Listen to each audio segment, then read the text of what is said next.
September 1944, the industrial city of Arnhem, Netherlands. 22-year-old Lance Corporal James Brew of the 2nd Battalion, South Staffordshire Regiment, crouched in the rubble of a demolished bakery, his hands wrapped around the distinctive curved magazine of a Bren light machine gun. Through the shattered window, he could see them coming. Again. Feldwebel Hans Kruger led the 3rd German counterattack of the day, his Fallschirmjäger paratroopers advancing in textbook infantry assault formation across the 200 yards of open ground separating their positions. Kruger had watched 2 previous attacks falter under British fire, but he remained confident. The German NCO had fought from Poland to Crete to Normandy. He'd faced Soviet Maxims, American Brownings, and countless other machine guns. The British Bren, with its slow rate of fire and small magazine, seemed almost quaint by comparison. His men called it the English sewing machine, mocking its distinctive rhythmic chatter that sounded nothing like the buzzsaw scream of an MG-42. They'd calculated that a Bren's 500 rounds per minute and 30-round magazine meant frequent reloading, creating exploitable gaps in defensive fire. Basic infantry tactics suggested that aggressive squads could close the distance during these vulnerable moments. What Kruger didn't understand, what German tactical doctrine had failed to account for, was that the Bren gun wasn't designed to match the MG-42's terrifying rate of fire. It was designed to put bullets exactly where the shooter wanted them, round after round, with mechanical precision that transformed ordinary British infantrymen into surgical killers. Bruce settled the Bren's bipod on the windowsill, his right hand finding the pistol grip while his left steadied the barrel. He'd fired thousands of rounds through this particular weapon, serial number 26458, and knew its peculiarities intimately. The slight tendency to pull left at ranges beyond 400 yards, the way the bipod would shift on the 3rd burst if you didn't maintain firm downward pressure. The exact moment in the recoil cycle when the sights settled back on target. Through the simple aperture sight, Kruger's advancing troops presented themselves with textbook clarity. The Fallschirmjäger were good, advancing by bounds with covering fire, using every scrap of available cover. But they were crossing open ground toward a prepared position, defended by a weapon system they fundamentally misunderstood. Bruce squeezed the trigger. The Bren barked its distinctive report, a sound completely different from any other machine gun in the war.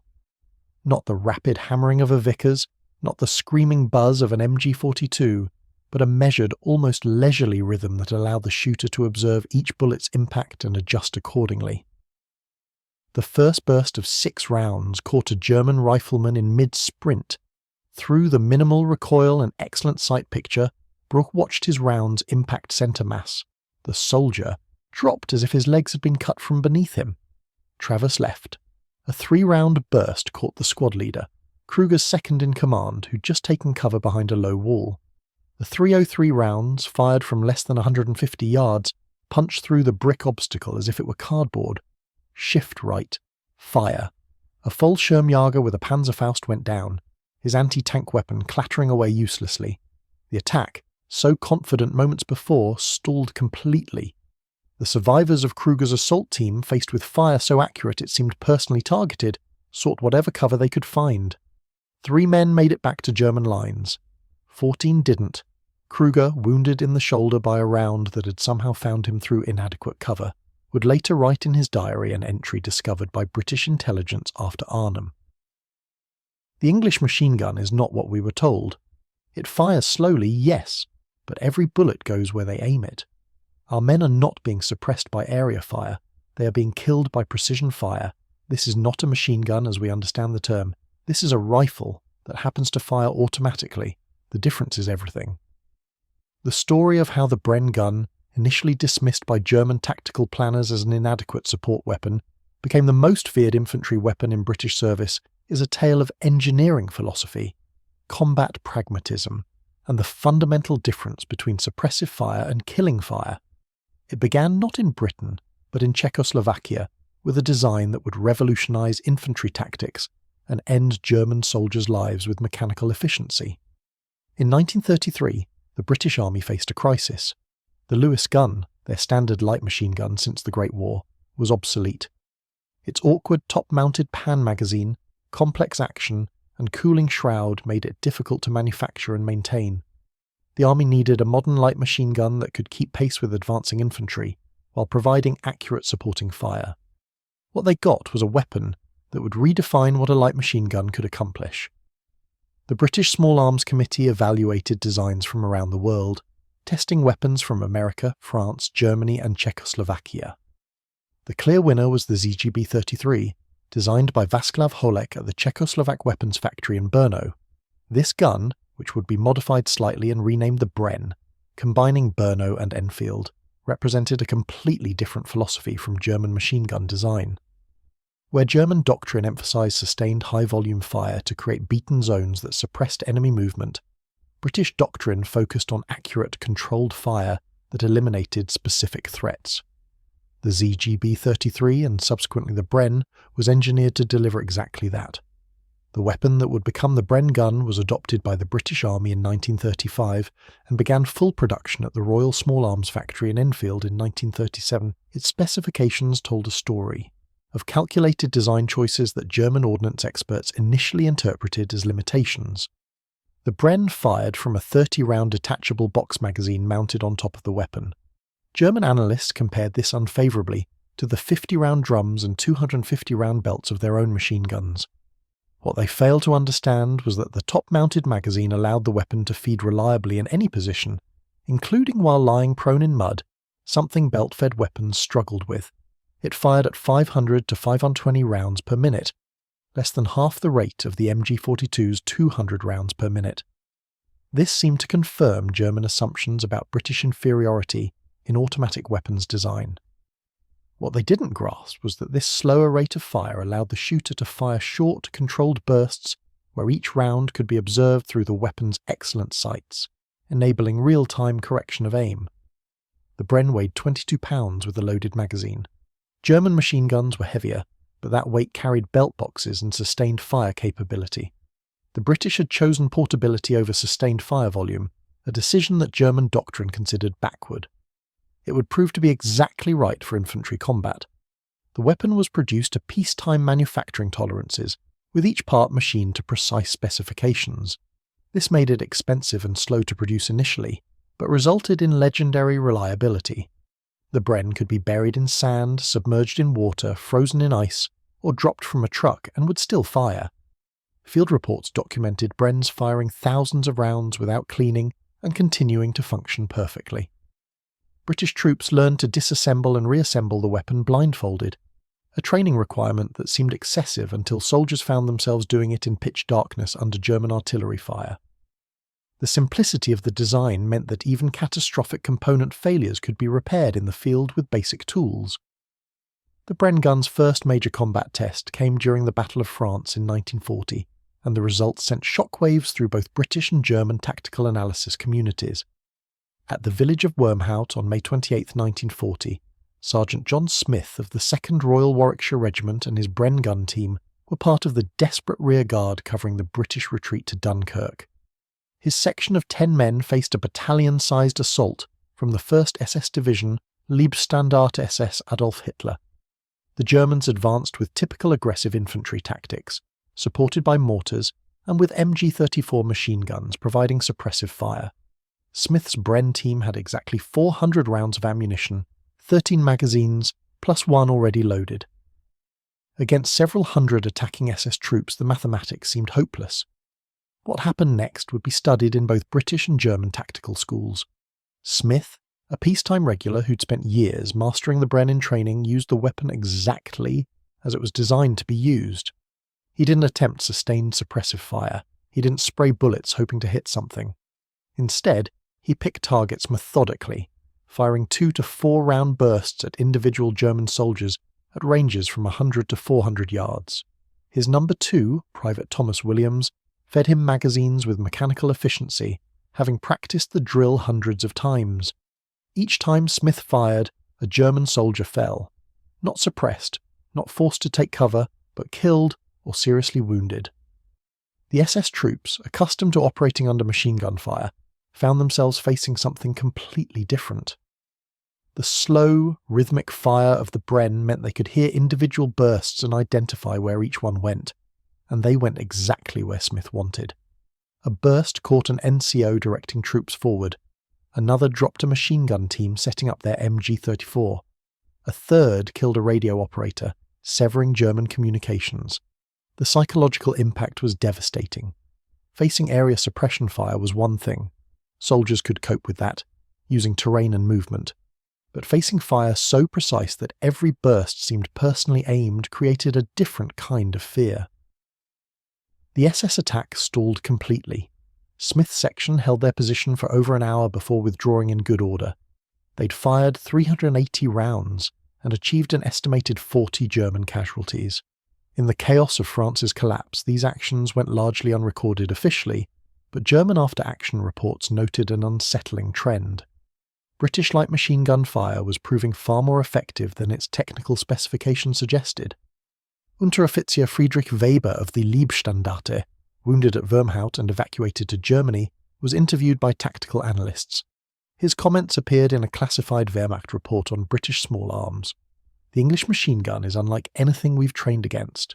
Our doctrine says to attack during the enemy's magazine changes, but this weapon fires so slowly that they can change magazines without creating the gaps we expect.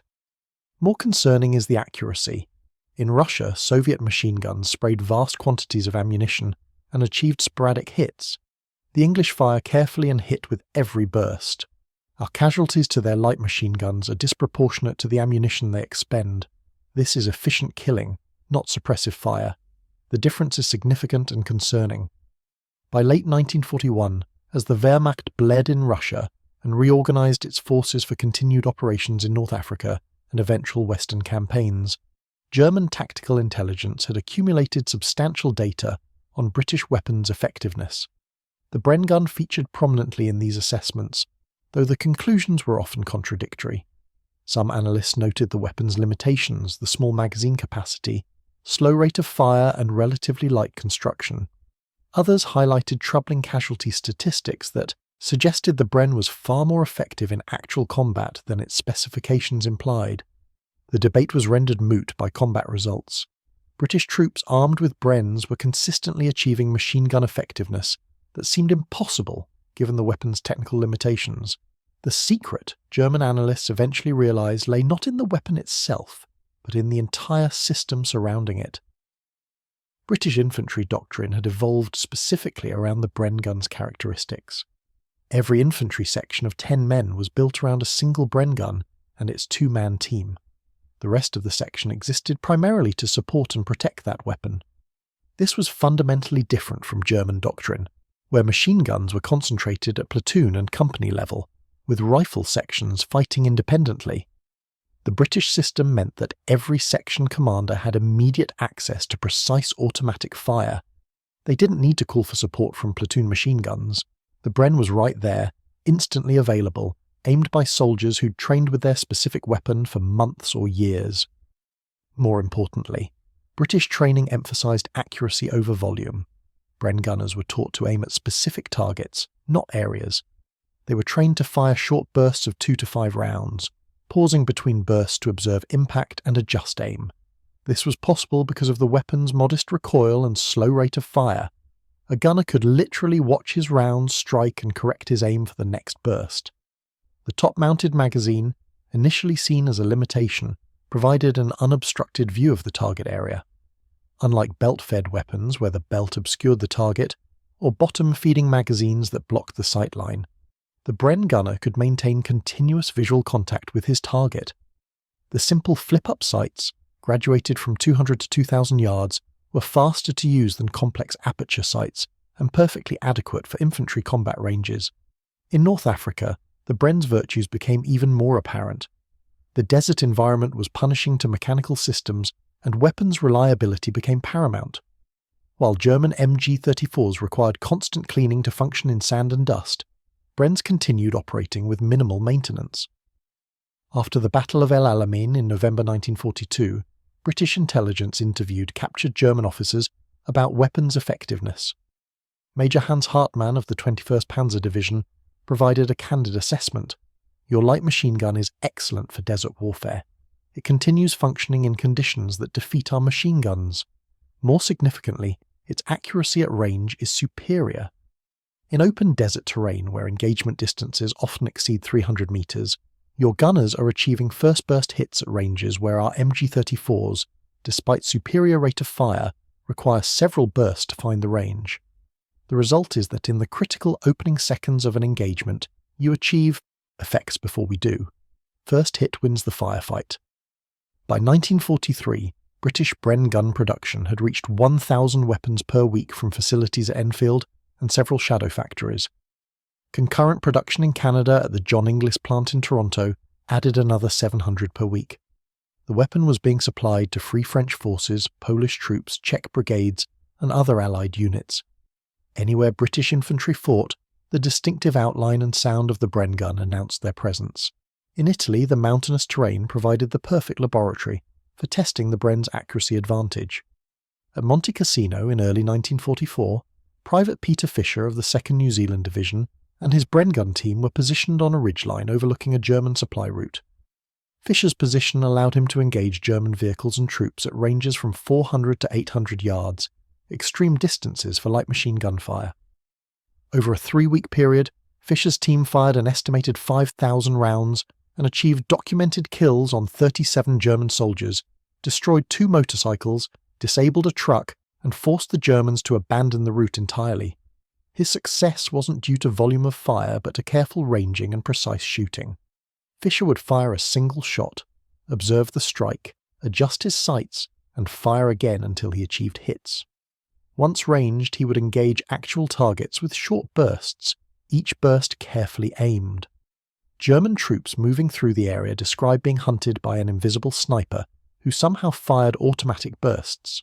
They never suspected a light machine gun firing at extreme range because their own machine guns couldn't achieve such precision. German Sergeant Otto Brandt, captured near Cassino after Fisher's team wounded him at 650 yards, was incredulous when told he'd been hit by a Bren gun. Impossible. Machine guns are area weapons, not precision weapons. The range alone makes this unlikely, but to be hit by controlled bursts at such distance is not consistent with machine gun employment. Your intelligence is mistaken. When shown the British firing position and the Bren gun that had shot him, Brandt's response was recorded in the interrogation report. "I understand now why we're losing. You've taken a weapon we consider crude and used training and doctrine to make it more effective than our superior designs. This is the British way. Adequate equipment used excellently defeats excellent equipment used adequately." The Bren gun's reputation among German forces underwent a complete transformation during the 1944 Normandy campaign. What began as a weapon dismissed for its apparent limitations became an object of fear and respect as German troops repeatedly discovered the lethal effectiveness of accurate automatic fire. On June 7, 1944, the second day of the invasion, Fallschirmjäger Regiment 6 launched a series of counterattacks against British positions near Bénouville. These were veteran German paratroopers, elite troops who'd fought from Crete to the Eastern Front. They advanced against positions held by the 6th Airborne Division, lightly armed British paratroopers who'd landed the previous night. The British held only what they'd dropped with. No heavy weapons, no armour support, just infantry small arms and Bren guns. The Germans expected to sweep through them easily. What they encountered was a carefully constructed defence, where every position incorporated interlocking Bren gun fire. The British doctrine of building sections around the Bren meant that defensive positions featured mutually supporting automatic weapons in density the Germans hadn't anticipated. Instead of the platoon-level machine gun concentration they expected, they faced section-level automatic fire from every defensive position. Oberleutnant Klaus Werner led the first company-sized attack across open farmland toward British positions in a small village. His battle plan was solid. Suppressive fire from German MG-42s would keep British heads down while assault squads closed the distance. Once within 50 metres, the superior German small arms, particularly the MP-40 submachine guns and MG-42s, would dominate the close-quarters battle. The plan collapsed in the first 30 seconds. Instead of being suppressed by German fire, British Bren gunners engaged with aimed fire at individual targets. Werner's lead squad was hit by multiple Brens firing from different positions, each weapon placing precision bursts on specific soldiers. The German sergeant leading the squad was killed by a 4-round burst at 250 metres. His second in command fell to another burst seconds later. the squad's machine gun team was caught setting up their MG-42 and killed before they could return fire. Werner rallied his men and attempted to continue the advance, but casualties mounted with terrifying speed. Every time a German soldier exposed himself to move forward, a Bren gun found him. The slow rate of fire meant Werner could hear individual bursts, each one followed by screams or ominous silence from his men. After 15 minutes, Werner's company had suffered 40% casualties and gained less than 50 metres. He ordered withdrawal. The Germans would attempt 3 more attacks that day, each with similar results. By evening, Fallschirmjäger Regiment 6 had lost over 300 men killed and wounded. The British had lost 47. The casualty ratio shocked German commanders who studied the engagement. How had lightly armed airborne troops without heavy weapons defeated veteran paratroopers in deliberate attacks? The answer, found in British defensive positions after they were eventually overrun, was evident in the careful placement of Bren guns. Every position offered excellent fields of fire. Every Bren had overlapping coverage with at least one other Bren. Ammunition was pre-positioned for rapid magazine changes. Range stakes had been placed to aid in range estimation. The entire defence was architected around maximising the Bren gun's accuracy advantage. Feldwebel Heinz Müller, one of the few German NCOs to survive the attacks, provided his assessment during post-battle interrogation. They built their defence around their automatic weapons. Every location was chosen to maximise fields of fire for those slow-firing machine guns. They didn't try to match our rate of fire. They didn't need to. Every burst they fired hit something. Our men were being killed, not suppressed. You cannot advance when every burst is a kill. Our doctrine has no answer for this. We are trained to assault through suppressive fire. Their fire is not suppressive. It is killing fire. This is the difference. The Bren gun's effectiveness in the defence was predictable given its accuracy characteristics. More surprising was its effectiveness in the assault, where British troops used it in ways that violated traditional machine gun employment doctrine. At Caen in July 1944, the 51st Highland Division executed a night attack against German positions. Each attacking section advanced with their Bren gun firing from the hip or from a standing position, the gunner walking forward while delivering accurate bursts at muzzle flashes and known German positions. This mobile fire from an advancing Bren proved devastating against German defenders. The accuracy of the weapon meant that even hip-fired bursts were effective at ranges under 100 metres. German soldiers taking cover in trenches found themselves targeted by precision automatic fire from attackers who were simultaneously advancing. Traditional defensive tactics that involved returning fire at attacking troops became suicidal. Firing revealed your position, and a Bren gun immediately engaged with aimed fire. Keeping your head down allowed British infantry to close the distance. Either choice led to being overrun. Unteroffizier Anton Schmidt survived such an attack and described the experience to German combat reporters. You cannot fight an enemy who fires machine guns while advancing. Our doctrine says machine guns provide covering fire while riflemen advance. The British advance their machine guns alongside riflemen. Their gunner walks forward, firing aimed bursts at any target he sees. We tried to return fire. Every man who fired was killed immediately. We tried to remain under cover. The British simply walked up to our positions and killed us in our trenches. There is no defence against this tactic. You cannot return fire without being killed. You cannot remain hidden without being overrun. We lost 30 men in less than 5 minutes. I survived only by feigning death and was captured. By August 1944, German tactical intelligence had compiled substantial documentation on the Bren gun's effectiveness. A classified Wehrmacht report titled British Light Machine Gun Employment and Countermeasures acknowledged what battlefield results had proven. The British Bren gun, while inferior to German machine guns in sustained fire capability and rate of fire, achieves superior combat results through accuracy, reliability, and tactical employment. The weapon's slow rate of fire, previously considered a weakness, enables precise burst control and conservation of ammunition. Its top-mounted magazine allows prone firing in conditions that defeat belt-fed weapons. Its simple construction provides reliability in all conditions. Most significantly, British training and doctrine extract maximum effectiveness from these characteristics. British infantry sections are organised around the Bren gun, with riflemen supporting the automatic weapon rather than the reverse. This provides section-level automatic fire capability that German rifle sections lack. The result is that British sections achieve suppressive and killing effects disproportionate to their size. Recommended countermeasures include avoiding open ground approaches to British positions, maximising use of indirect fire to suppress British automatic weapons before assault, and concentration of force to overwhelm section-level defences before they can achieve interlocking fields of fire. Note that these countermeasures require resources and coordination increasingly unavailable to frontline units. Current tactical situations suggest that British infantry superiority in small unit actions will persist while they maintain Bren gun advantages. The report was classified secret and distributed only to division level and higher commands. It was also completely ignored by most field commanders, who continued employing tactics that fed their men into British Bren gun fire with predictable results. The Bren gun's combat record extended beyond Europe.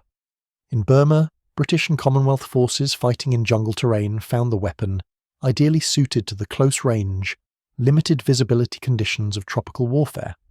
The accuracy and controllability that made it effective at European combat ranges proved even more valuable in jungle fighting, where engagements occurred at under 100 metres. Lance Corporal Karamjit Singh of the 4th 8th Gurkha Rifles and his Bren gun team fought through the entire Burma campaign from 1942 to 1945. His weapon, serial number 52873, fired an estimated 30,000 rounds in combat and never malfunctioned. In jungle conditions that rusted weapons overnight and rotted equipment in days, the Bren continued functioning without specialised maintenance. Singh's effectiveness with the weapon became legendary in his battalion. In one documented engagement near Imphal in April 1944, his section was ambushed by a Japanese platoon at close range. Singh, firing from a standing position with the Bren braced against a tree, engaged multiple targets simultaneously by traversing the weapon while firing short bursts. In less than 30 seconds, he killed 7 Japanese soldiers and wounded 3 others, breaking the ambush and allowing his section to withdraw. Japanese after-action reports captured later noted the devastating effectiveness of British automatic weapons in jungle fighting. One report from the 33rd Division stated, "The English machine gun teams are highly proficient. Their slow-firing weapons are more effective in jungle conditions than our faster-firing weapons, because they achieve hits with first bursts. In limited visibility conditions, the soldier who shoots first and accurately wins. The English weapon allows this. Our casualties to their machine gun fire exceed our kills against them by 4 to 1. The Bren gun's reliability in extreme conditions became its own legend. In Burma's monsoon season, weapons would be submerged in water for hours or days. Brens emerged from this treatment and fired without cleaning. In North Africa, weapons buried in sandstorms functioned normally once the sand was shaken out. In Italy's mountains, Bren's frozen solid would fire normally once thawed. The weapon seemed essentially indestructible. Sergeant William Evans of the Irish Guards fought from North Africa through Italy to Germany and used the same Bren gun for the entire war. After VE Day, his weapon was examined by ordnance specialists, who estimated it had fired over 100,000 rounds in combat. Beyond requiring barrel changes, a normal maintenance procedure, the weapon showed no mechanical issues. The receiver, bolt, and action showed wear but functioned perfectly. The only components replaced during the war were springs, which was standard maintenance for all weapons. The Ordnance Report concluded, "This weapon has been subjected to combat use far exceeding design parameters and continues functioning to specification. The Bren gun's reputation for reliability is fully justified. This is engineering of the highest order." Production numbers told their own story about the Bren's success. Between 1937 and 1945, British and Canadian factories produced over 430,000 Bren guns in multiple variants. Every British and Commonwealth infantry section was equipped with one. Specialised versions were produced for vehicle mounting, anti-aircraft use, and airborne operations. The weapon was still in frontline British service in 1992, over 50 years after its introduction, serving in the Falklands, Northern Ireland, and the First Gulf War. By comparison, Germany produced approximately 350,000 MG-34s and 750,000 MG-42s, weapons often cited as the finest machine guns of the war. Yet in terms of effectiveness per weapon produced, the Bren's combat record was remarkable. British casualty analyses found that the Bren gun accounted for an estimated 40% of German casualties inflicted by British infantry small arms fire, despite representing less than 10% of weapons in use. The mathematics of Bren gun effectiveness became clearer through post-war analysis. The weapon's 500 rounds per minute rate of fire, seemingly a weakness, actually allowed a trained gunner to fire controlled bursts where each round was deliberately placed. At 500 RPM, the gun fired 8.3 rounds per second. A typical burst of 4 rounds took half a second. In that half second, the gunner could observe his burst impact and adjust aim for the next burst. This enabled real-time correction impossible with faster-firing weapons. The MG-42, firing at 200 RPM, put out 20 rounds per second. A 4-round burst was over in a fifth of a second, too fast for the gunner to observe impact and correct. The result was that MG-42 gunners fired longer bursts to ensure hits, consuming ammunition rapidly and creating the need for constant belt changes. The Bren's 30-round magazine, another supposed weakness, actually provided advantages in infantry combat. A Bren gunner could carry 10 magazines, 300 rounds, in the same weight as 150 rounds of belted ammunition for an MG-42. The magazines were faster to load than belts, and could be changed in under 3 seconds by a trained crew. More importantly, the physical presence of discrete magazines encouraged fire discipline. A gunner who could see his magazine supply depleting naturally conserved ammunition, firing only when targets presented themselves.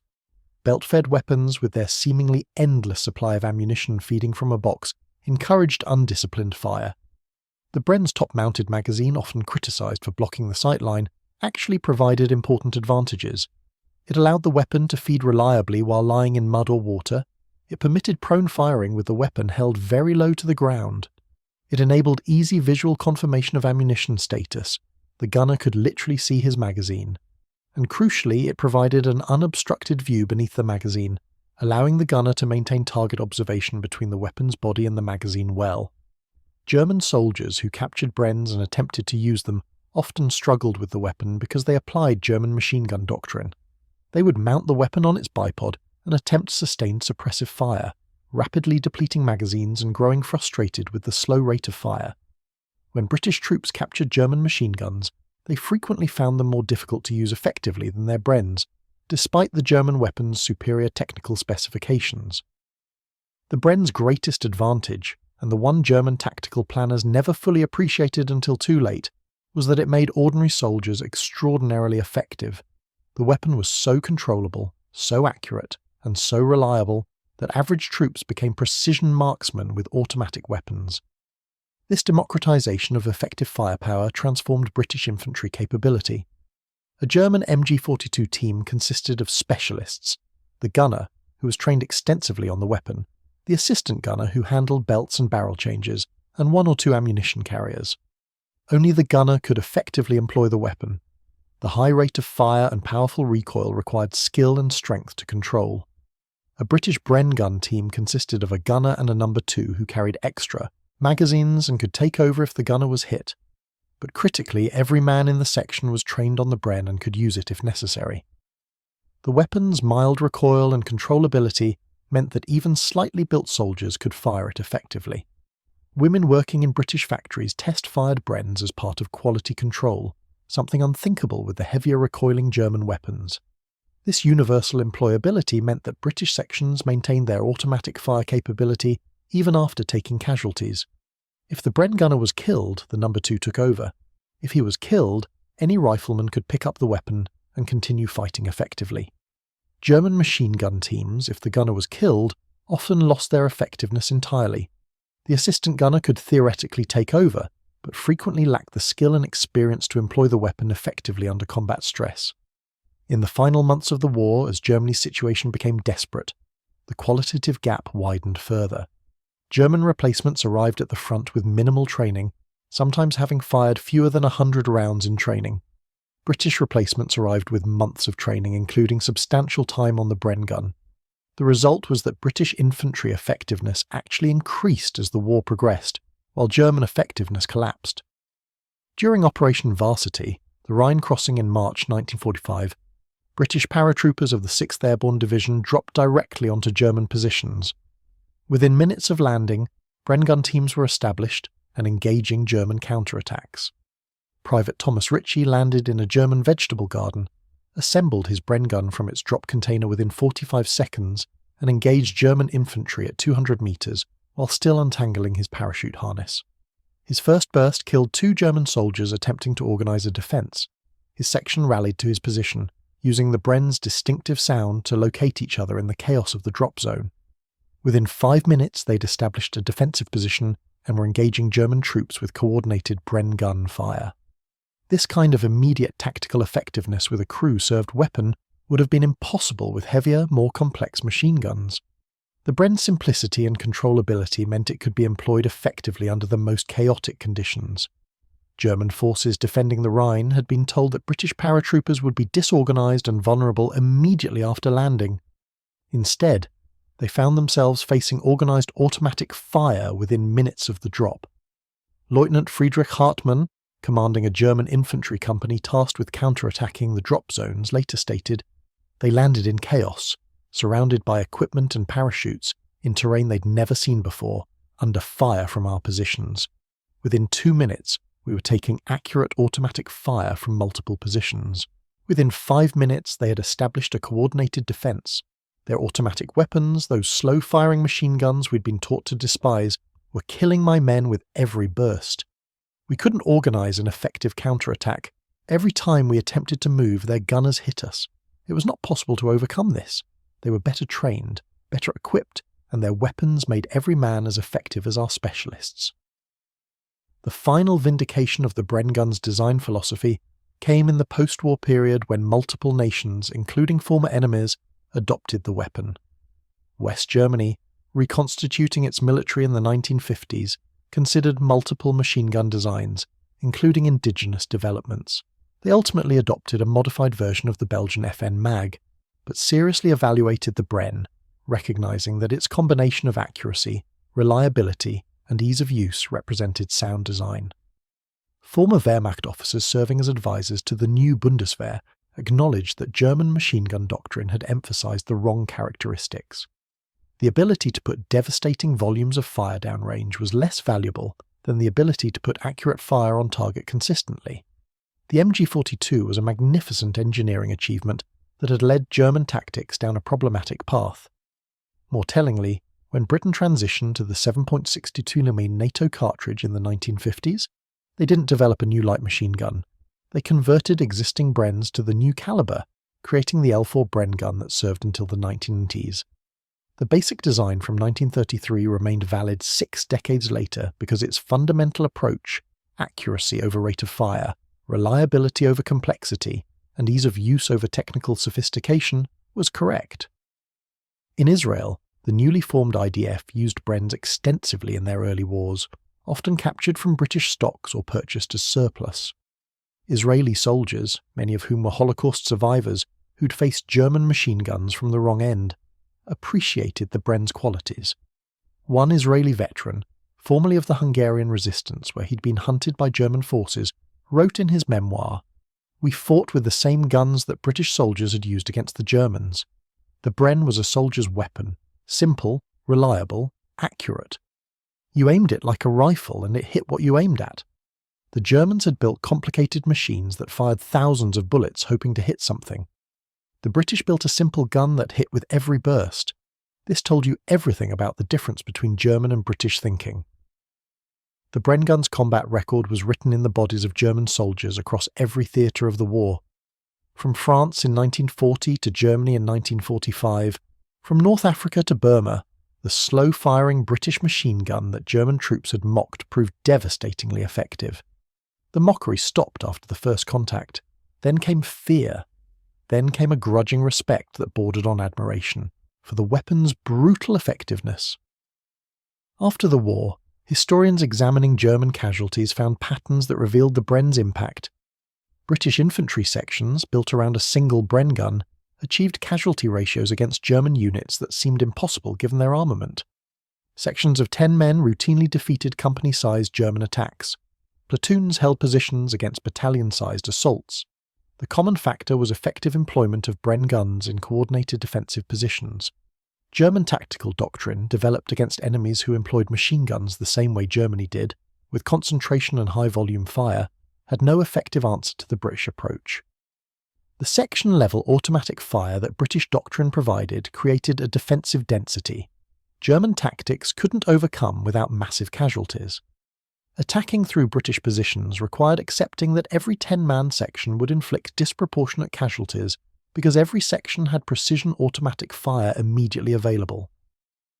At the American Infantry School at Fort Benning in 1947, comparative weapon trials were conducted using captured German and Japanese weapons against American and British weapons. The Bren gun was tested against the MG-42, the American Bear, and multiple other automatic weapons in scenarios designed to replicate combat conditions. The results were documented in a classified report that concluded, the Bren gun achieves combat effectiveness exceeding its technical specifications through superior accuracy and controllability. In trials simulating defensive fire against attacking infantry, the Bren achieved higher hit rates per rounds expended than any other weapon tested. The MG-42 achieved more total hits due to volume of fire, but required 4 times the ammunition expenditure. In sustained trials, the Bren maintained mechanical reliability after firing sequences that caused failures in all other weapons tested. In accuracy trials at ranges from 200 to 600 yards, the Bren achieved first burst hits at rates 300% higher than the MG-42 and 250% higher than the Bar. The weapon's characteristics, previously considered limitations, are revealed as deliberate design choices that optimize infantry combat effectiveness. Recommendation: American automatic rifle development should consider adopting similar characteristics, prioritizing accuracy and controllability over rate of fire. The report's recommendations were largely ignored. American doctrine remained committed to high-volume automatic fire, leading to weapons like the M60 machine gun that emphasized sustained fire capability over precision. It would take another war in Vietnam for American forces to rediscover the value of accurate, controllable automatic fire that the British had understood in 1935. By the time the Bren gun was finally retired from British service in the 1990s, it had served for over 50 years in conflicts on every continent. It had fought in World War II, Korea, Malaya, Kenya, Suez, Cyprus, Aden, the Falklands, Northern Ireland, and the First Gulf War. In every conflict, it proved effective, reliable, and valued by the troops who carried it. No other machine gun design could claim such longevity in frontline service. The final testimony to the Bren gun's effectiveness came not from British sources but from German veterans who'd faced it. At a 1977 reunion of British and German veterans in Normandy, former opponents met to discuss their experiences. When British veterans showed their German counterparts a restored Bren gun, the reaction was immediate and visceral. Former Obergefreiter Wilhelm Schmidt, who'd fought against British troops from Normandy through to Germany's surrender, was asked about his memories of the weapon. His response, recorded by a documentary film crew, captured the complete transformation of German attitudes. When we first heard about the British machine gun, we were told it was inferior. Slow firing, small magazine, weak compared to our weapons. Our instructors said we should not fear it. They were wrong. The first time I came under fire from one of these, I lost 3 friends in as many seconds. The British gunner fired short bursts. Every burst hit someone. We tried to return fire, but we couldn't locate him precisely because his gun fired so slowly we couldn't track it by sound like we could with fast-firing weapons. We tried to advance, but every man who moved was hit. We tried to stay hidden, but the British infantry advanced toward us with their machine guns firing as they walked. I have never felt so helpless. Our own weapons were superior technically, but the British used theirs better. Much better. This gun, this simple, reliable gun, killed more of my comrades than any other weapon. I learned to fear this sound. This slow, methodical chattering that meant someone was aiming at you specifically. When you heard the MG-42, you knew someone was spraying bullets in your general direction. When you heard the Bren, you knew someone was aiming at you personally. The difference was everything. Schmidt paused, running his hand along the Bren's receiver, then continued. We mocked this weapon because we didn't understand it. We thought machine guns should fire as fast as possible. The British understood that machine guns should hit as accurately as possible. They were right. We were wrong. This cost many German lives. If I could go back and tell my younger self one thing, it would be this. Do not mock the British machine gun. It will kill you and everyone around you with mechanical precision, and you will die knowing that every bullet that hit you was aimed deliberately. There is no defense against this. None. The irony of the Bren gun's story is that it succeeded precisely because it violated conventional machine gun wisdom. In an era when every major military sought to maximize rate of fire, the British adopted a weapon that fired slowly. When others pursued belt-fed, sustained fire capability, the British chose a magazine-fed weapon with limited capacity. When complexity was seen as sophistication, the British selected a design so simple that it seemed crude. And yet, in every measurable combat metric that mattered, lives taken versus ammunition expended, reliability under adverse conditions, speed of bringing effective fire on target, ease of training soldiers to proficiency, the Bren outperformed weapons that were theoretically superior. The Germans had built the MG-42, a technical masterpiece that fired 1,200 rounds per minute and could sustain fire indefinitely with barrel changes. It was a magnificent weapon that embodied German engineering excellence, but it required specialist training, constant maintenance, and consumed ammunition at rates that strained logistics. It was optimized for sustained suppressive fire, which German doctrine demanded. The British had built the Bren, a simple mechanism that fired slowly and carried limited ammunition. It was reliable to the point of indestructibility, and so easy to use that anyone could master it with basic training. It was optimized for accurate killing fire, which British doctrine demanded. In the crucible of combat, accurate killing fire proved more valuable than sustained suppressive fire. Dead enemies stopped fighting. Suppressed enemies resumed fighting when the suppression lifted. The Bren killed, the MG-42 suppressed. Given unlimited ammunition and perfect logistics, the MG-42's approach had merit. Given the reality of war, where logistics was strained and ammunition was finite, the Bren's efficiency was decisive. The mathematical reality was brutal. A German MG-42 team carrying 1,000 rounds could fire for approximately 50 seconds of sustained fire before requiring resupply. In that time, they could spray vast areas with bullets, forcing enemies to take cover. But achieving kills required enemies to remain exposed in the beaten zone, which competent infantry avoided. The psychological impact was immense, but the actual casualty production was limited unless enemies made mistakes. A British Bren team carrying 300 rounds, 10 magazines, could fire 60 controlled bursts of 5 rounds each. Each burst was aimed at a specific target. In competent hands, each burst achieved hits on target. The result was that 300 rounds produced far more enemy casualties than 1,000 rounds of area fire. The efficiency ratio was approximately 4-1 in the Bren's favour. This efficiency extended beyond casualties to logistics. Britain, fighting a global war with limited manpower and shipping capacity, needed weapons that were ammunition efficient. The Bren was exactly that. German forces, with shorter supply lines in Europe and greater industrial capacity, could afford ammunition-intensive weapons. But as the war progressed and German logistics collapsed, the MG-42's appetite for ammunition became a liability. By 1945, German machine gun teams were often limited to a few hundred rounds, at which point the MG-42's advantages disappeared and its complexity became a burden. The Bren gun also proved far more maintainable under field conditions. The weapon could be completely field-stripped with no tools in under 2 minutes. Every part was robust and difficult to break. Springs, the most common failure point in automatic weapons, were oversized and could endure tens of thousands of cycles. The gas system was self-regulating and required no adjustment. A soldier could maintain a Bren with minimal training and no special tools. The MG-42, for all its technical brilliance, was a maintenance-intensive weapon. The barrel had to be changed after every 250 rounds of sustained fire to prevent overheating. The feed system required regular cleaning to function reliably. The recoil booster system could be damaged by dirt or debris. The weapon demanded specialist maintenance that frontline troops often couldn't provide.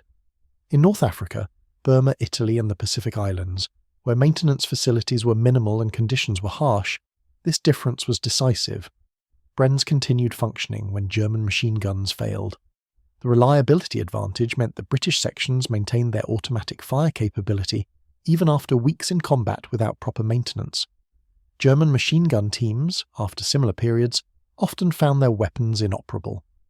The post-war analysis by military historians revealed patterns that vindicated British small arms doctrine. British infantry, despite being equipped with weapons that German technical experts considered inferior, achieved better combat results than their theoretical capabilities suggested. The Bren gun was the primary reason for this discrepancy. British infantry sections, organised around a single Bren, could engage effectively at all ranges from 50 to 600 yards. They could defend, attack, provide covering fire, and eliminate specific threats with one weapon system that every man was trained to use. This flexibility was unmatched by any other infantry organisation of the war. German rifle sections, lacking organic automatic weapons, depended on platoon or company-level machine guns for automatic fire. This created coordination delays and left sections vulnerable when machine gun support wasn't immediately available. German machine gun sections, equipped with the technically superior MG-42, could dominate terrain with suppressive fire, but struggled to achieve the kind of precision elimination of specific threats that the Bren provided. American infantry sections, equipped with the bar, had organic automatic fire, but the bar's limitations in accuracy, capacity, and controllability meant it couldn't match the Bren's effectiveness. American sections often required multiple bars to achieve what one Bren could accomplish. The Soviet approach, with belt-fed machine guns concentrated at higher levels and individual automatic rifles distributed widely, achieved volume of fire but rarely the precision that British sections could deliver. Soviet tactics compensated through mass and aggression rather than efficiency. Only the British approach, building the entire infantry section around a single, highly accurate, supremely reliable light machine gun, achieved the combination of flexibility, effectiveness, and sustainability that modern combat demanded. The legacy of the Bren gun extended far beyond its service life. The design philosophy it represented, accuracy over rate of fire, reliability over complexity, and ease of use over technical sophistication, influenced automatic weapons development for decades. The Belgian FN MAG, adopted by over 80 countries including the United States, incorporated many Bren design principles. The British L-86 LSW, part of the SA-80 weapon family, was explicitly designed as a Bren successor. Modern squad automatic weapons universally prioritise controllability and accuracy over maximum rate of fire, validating the choices made by Václav Holek in 1933. The mockery that German soldiers directed at the Bren gun in 1940, calling it the English sewing machine and fat target's friend, revealed a fundamental misunderstanding of infantry combat. They assumed that machine guns existed to create walls of bullets that forced enemies to take cover. The British understood that machine guns existed to kill enemies who threatened your position.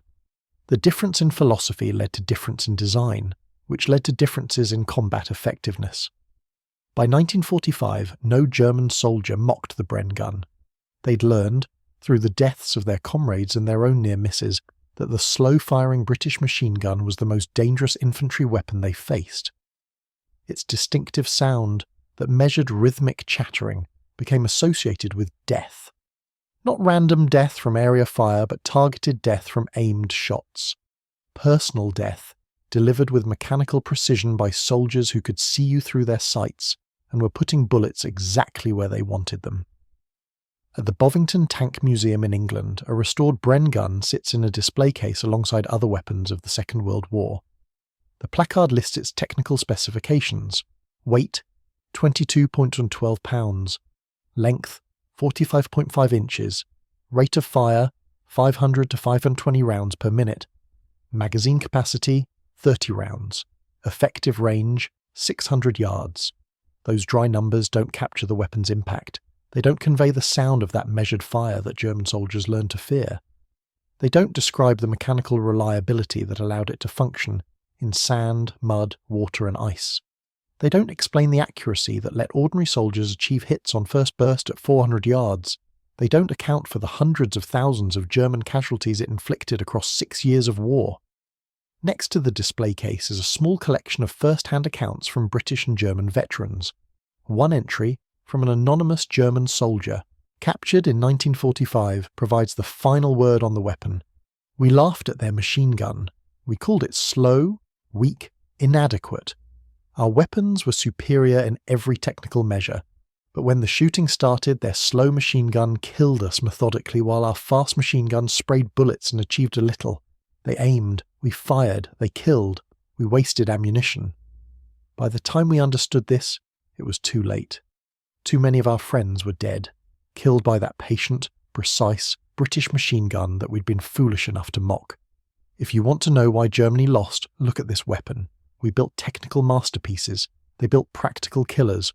War rewards, practical killers. The Bren gun entered service in 1937 as Britain's answer to the need for a modern light machine gun.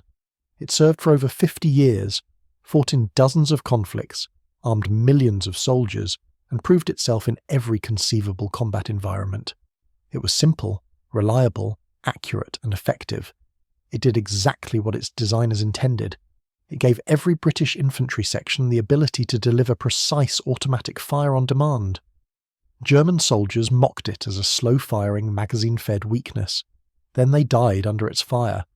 The mockery stopped. The respect, earned through hard lessons written in German blood, never faded. The English sewing machine stitched a pattern of death across Europe with methodical precision.